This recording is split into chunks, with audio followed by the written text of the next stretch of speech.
तो last episode के and पे हमने देखा था कि मास्टर किंजान जो होता है वो किन्नैन से कहता है कि लड़के तुम्हें जल्दी से जल्दी नॉर्दर्न रीजन में जाकर रुझान को बचाना होगा ताकि उसकी बॉडी के अंदर से मेटल एलिमेंट की पावर मुनाशियाते ना लग जाए। तुम्हारा किन्नैन इसी के साथ अपनी तलवार को घुमाता और वहां पर उस बड़ी सी आंख के ऊपर अटैक करके उसको डिस्ट्रॉय कर देता और कहता है कि बहुत ही जल्दी मैं तुम्हें ढूंढूंगा और उसके बाद मैं मार डालूंगा। जबकि वो उसे कहता है कि अगर तुम मुझे ढूंढना चाहते हो और मुझे मारना चाहते हो तो फिर होपलेस माउंटेन के ऊपर आ जाना, क्योंकि बहुत ही जल्दी मैं तुम्हें होपलेस माउंटेन पर मिलूंगा। तो मास्टर किंजान कहते हैं कि लास्ट टाइम मैंने और मास्टर डांसू हम दोनों ने होपलेस माउंटेन के ऊपर 10,000 साल पहले इसके साथ फाइट की थी। लगता है कि जी अभी तक वहीं पर छुपा हुआ है क्योंकि इसकी आत्मा वहीं पर कहीं पर छुपी होगी, लेकिन जब पहले से काफी ज्यादा स्ट्रॉन्गर हो चुका है। किन्नैन उसे कहता है कि मास्टर किंजान अगर वो भी वहां पर तुम्हारी टेक्निक की वजह से मरा है तो वो भी तुम्हारी तरह सोल फॉर्म में होगा, तो फिर वो यहाँ पर बाकी के सभी लोगों को डेविल जोन में कैसे पहुंचा रहा है और वो अपनी बॉडी को वापस कैसे हासिल कर सकता है। मास्टर किंजान उसे कहता है कि उसे यहाँ पर एक बहुत ही बड़ी कीमत चुकानी पड़ेगी अगर वो अपनी बॉडी को दोबारा से जिंदा करना चाहता है। फिलहाल के लिए वो सोल फॉर्म में है। तो हमारा किन्नैन कहता है कि वो बड़ी कीमत क्या है, आप किस बारे में बात कर रहे हैं।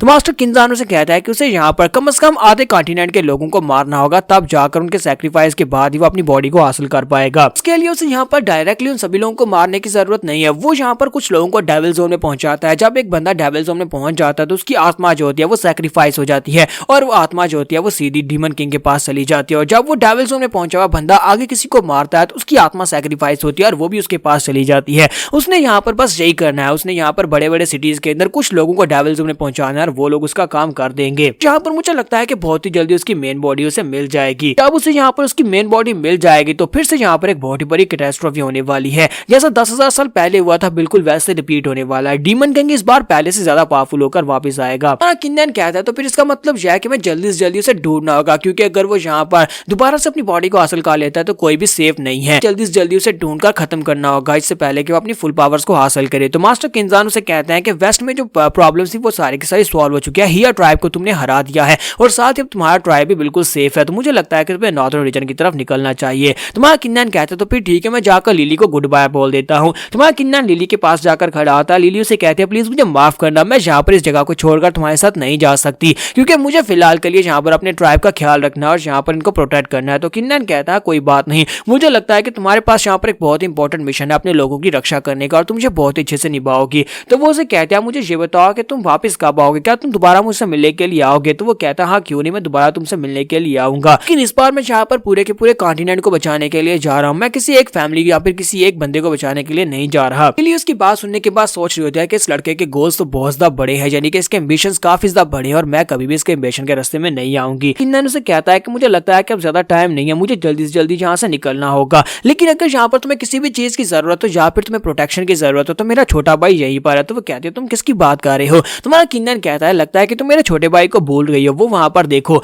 मेरा छोटा जाओ शाह वहां पर है। तो जाओ शाह उसे कहता है कि हाँ मैं यहीं पर हूँ और मैं याद रखूंगा जो भी तुमने मुझसे कहा और साथ ही मैं इस पूरे के पूरे वेस्टर्न लैंड को यहाँ पर प्रोटेक्ट रखूंगा और इनके गाँव को बचा कर रखूंगा। तो यहाँ पर से नेक्स्ट सीन हमें नॉर्थ की तरफ का दिखाया जाता है। तो नॉर्थ में बर्फबारी हो रही होती है और यहाँ पर एक काफिला जा रहा था और उनके काफिले के ऊपर कुछ लोग अटैक करते हैं। तो वो लोग कहते हैं कि सभी को मार डालो, किसी एक को भी जिंदा मत छोड़ना, और वो उनके ऊपर अटैक कर रहे होते हैं। यहीं पर एक औरत को दिखाते हैं कि उसके पास एक छोटा बच्चा होता है और वो अपने छोटे बच्चे को लेकर वहां से भाग रही होती है। इसी के साथ ही बैंडेड बॉस जो होता है उसका पीछा करता है और कहता है कि औरत तुम कहां पर जा रही हो, तुम हमसे बचकर नहीं जा पाओगी, यहीं पर रुको, हमें यहाँ पर मजा दो और उसके बाद बेशक मर जाना। जबकि औरत बहुत ज्यादा घबरा रही होती है, वो जाकर क्लिफ के ऊपर खड़ी हो जाती है क्योंकि वहां पर एक ऊंची क्लिफ होती है और उसके नीचे आगे रास्ता नहीं होता। तो वहां पर जहाँ पहुंचने के बाद वो कहती है प्लीज मेरे हस्बैंड मुझे माफ करना, मैं यहाँ पर अपने बच्चे और अपने आप को यहाँ पर मार रही हूँ क्योंकि कहीं मैं नहीं चाहती कि ये लोग मुझे हाथ लगाएं, अपने गंदे हाथ मुझे लगाएं। और इसी के साथ ही वो क्लिफ के ऊपर से अपने बच्चे के साथ जंप लगा देती है। तो बैंडेड बॉस कहता है कि बड़ी अफसोस की बात है, औरत तो काफी ज्यादा खूबसूरत थी, अगर यहाँ पर रहती तो हम सभी लोग उसके साथ मजे कर सकते थे। इसके साथ एक बैंडेड साथी उसे कहता है कि बॉस आपको परेशान होने की जरूरत नहीं है, एक बार हम लोग यहाँ पर नॉर्दर्न रीजन के बाकी ट्राइब्स के ऊपर कब्जा कर ले तो जहाँ पर एक और सेक्टर है आपको पता है ना, उस सेक्टर की औरतें बहुत ज्यादा खूबसूरत है, उनके साथ मजा करेंगे।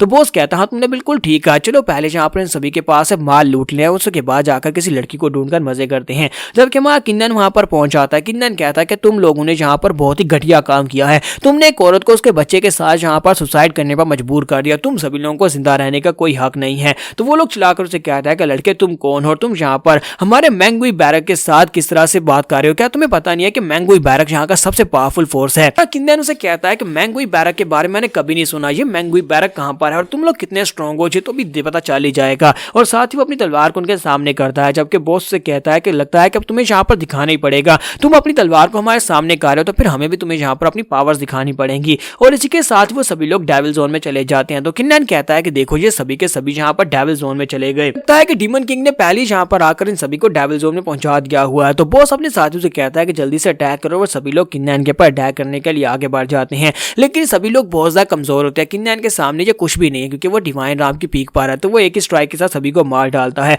उन सभी के मरने के बाद वो आकर बॉस के सामने खड़ा हो जाता है और उसे कहता है अब जल्दी से बताओ क्या तुम जिंदा रहना चाहते हो। तो वो कहता है हाँ मैं जिंदा रहना चाहता हूँ, मैं जिंदा रहना चाहता हूँ। उसके सामने घुटने टेक देता है और कहता है प्लीज सर मुझे बताओ कि तुम्हें मुझसे क्या चाहिए, तुम जो भी कहोगे मैं करने को तैयार हूँ। किन्नन कहता है मुझे मैंगुई बैरक में लेकर चलो, मैं देखना चाहता हूँ कि मैंगुई बैरक क्या है। किन्नन सोच रहा था अगर मैंगुई बैरक है कुछ लोग यहाँ पर डेविल जोन में तो उसका मतलब यह है कि वहाँ के बाकी के सभी लोग भी डेविल जोन में होंगे। मुझे एक ही बार जाकर उन सभी को खत्म करना होगा, वहीं पर जाकर मुझे उस डीमन क्लोन के बारे में पता चलेगा। उससे कहता है अच्छा ठीक है मैं तुम्हें वहां पर लेकर चलता हूँ। साथ ही वो अंदर से काफी खुश हो रहा था कि एक बार मैं वहां पर पहुंच जाऊँ तो वहां पर मेरे सीनियर्स हैं, वहां पर मेरे बॉस हैं, वो लोग इस लड़के को मार डालेंगे और मैं आजाद हो जाऊंगा। के साथ ही नेक्स्ट सीन में मैंगुई बैरक का दिखाया जाता है। वो ने मैंगुई बैरक के बाहर लेकर पहुंचता है तो वहां पर जो गार्ड्स खड़े होते हैं वो लोग नीचे देखकर काफी हैरान होते हैं। उनमें से एक बंदा भागता हुआ एक साथी के पास आता है और उसे कहता है कि जाकर लाओ यार को इस बारे में बता कर आओ, उन्हें बताओ कि इस वक्त हमारे एक साथी को बंदी बनाकर कोई उसे यहाँ पर लेकर आया है। वहां पर नीचे बैंडिट बॉस होता है हमारे किन्नन को बताता है कि यही मैंगुई बैरक है, इस वक्त तुम मैंगुई बैरक के सामने खड़े हो। तुम्हारा किन्नन आगे बढ़ता है और कहता है कि बताओ कि तुम्हारा लीडर कौन है, उसे जल्दी से यहाँ पर बाहर बुलाओ, मैं उससे मिलना चाहता हूँ। तो इसी के साथ ही वहां पर सबसे छोटा बॉस पहुंच जाता है, उसका नाम डैंग जिया होता है। तो डैंग जिया वहां पर आने के बाद कहता है तुम्हारी हिम्मत कैसी हुई, तुमने यहाँ पर हमारे लोगों को अरेस्ट किया है, लगता है कि तुम्हें मौत का बिल्कुल भी डर नहीं है जो तुम यहाँ पर हमारे बंदे को उस बंदी बनाकर हमारे सामने लेकर आ गए हो। वो बैंडिट भी चिल्लाकर उसे कहता है कि बॉस डैंग जी प्लीज मुझे बचा लो, प्लीज मुझे बचा लो। जबकि डैंग जी चिल्लाकर उसे कहता है अपनी बकवास बंद करो, मैं एक बहुत ही बेकार इंसान हूँ जो यहाँ पर दुश्मन को हमारे दरवाजे पर ले आए हो, मैं तुम्हें क्यों बचाऊंगा। और साथ ही वो अपने साथियों से कहता है कि इनके ऊपर एरोस शूट करो, दोनों को मार डालो।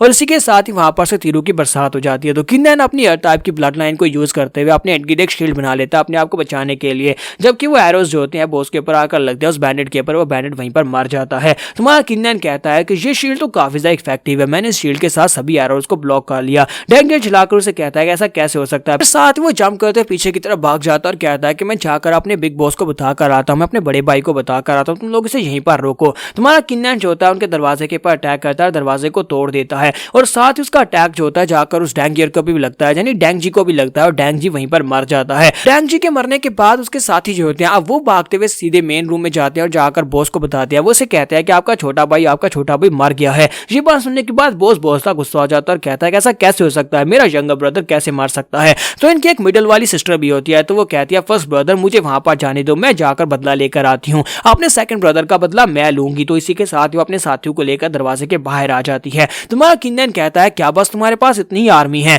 तो वो लड़की जो होती है हमारे किन्नन को देखने के बाद कहती है ये तो बहुत ज्यादा हैंडसम है, इसे मारने की बजाय इसे अपना हस्बैंड बना लेती है और उसके बाद सारी जिंदगी से अपनी गुलामी करवाऊंगी। किन्नन से कहती है लड़के तुम बहुत ज्यादा हैंडसम हो तो क्यों ना तुम यहाँ पर मेरे हस्बैंड बन जाओ, अगर तुम चुपचाप मेरे हस्बैंड बन जाते हो तो फिर तुम्हारी जान बख्श दी जाएगी, मैं जाकर बिग ब्रदर से इस बारे में बात करूंगी और वो तुम्हें बख्श देंगे। हमारा किन्नन उसे कहता है कि मैं तुम्हारे जैसी औरतों को मुंह नहीं लगाता। इसी के साथ वो लड़की गुस्सा हो जाती है और कहती है तो फिर तुम्हें यहाँ पर मरना होगा। तो यहाँ पर हमारी एपिसोड 155 का एंड करेंगे और नेक्स्ट एपिसोड में देखेंगे कि हमारा किन्नन यहाँ पर अब बिग बॉस के साथ कैसे फाइट करेगा।